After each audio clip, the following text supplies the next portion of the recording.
By now, most people already have their Quest 2 head strap sorted, but there's still new brands emerging such as Destek with their new QH2 Halo style strap, which has quite a unique design. First, let's check out what's in the box.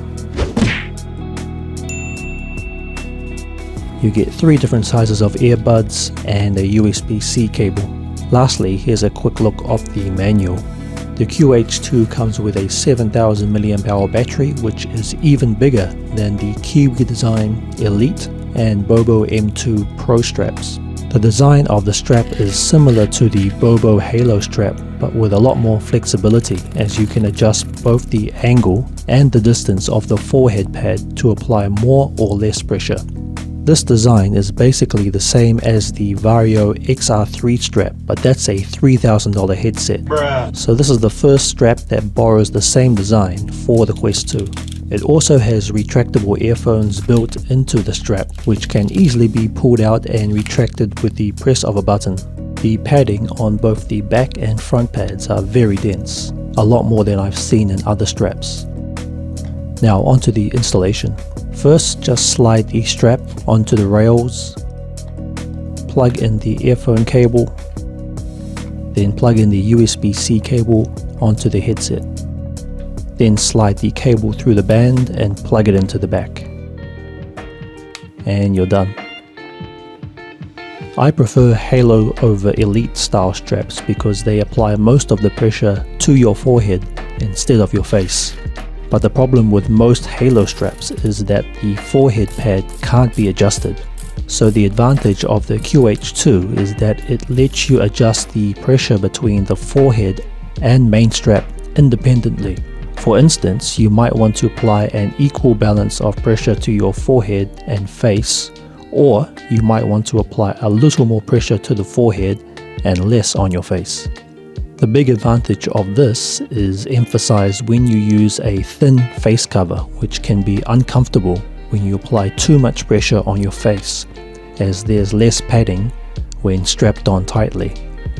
So to alleviate this, you can apply more pressure to the forehead and get the balance just right for you, so you can have the most secure fit without compromising comfort. As you can see here, it stays firmly in place as I shake my head around. The battery capacity is 7000 mAh, which is well above the Kiwi Design and Bobo straps.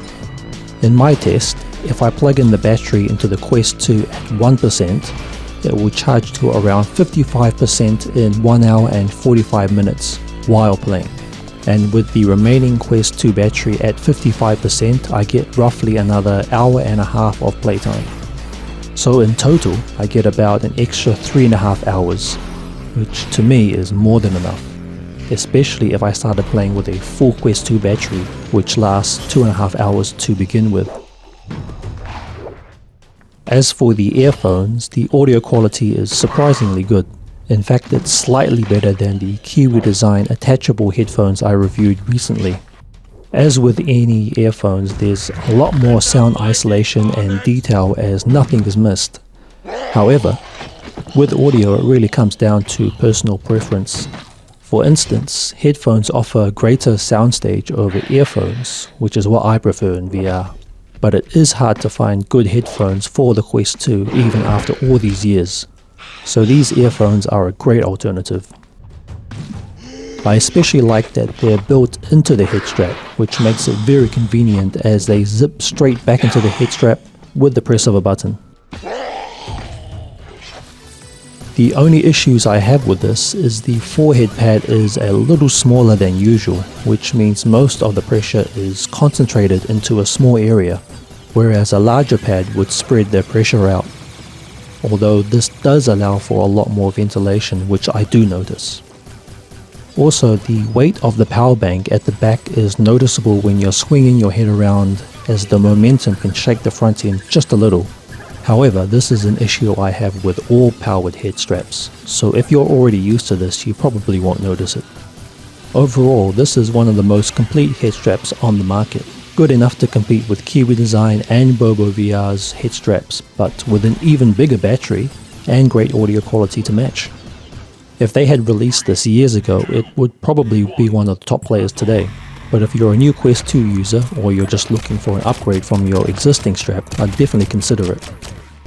Lastly, the price is currently $56 US, which is amazing value as it's even cheaper than the Kiwi Designs Elite strap and the Bobo VR M2 Pro strap, despite having a larger battery than both of them, and even with earphones. So it really is great value, but I guess we should expect that considering they're going up against established brands in the Quest 2 space. So that's about all there is to it. Let me know if you have any questions in case I missed anything.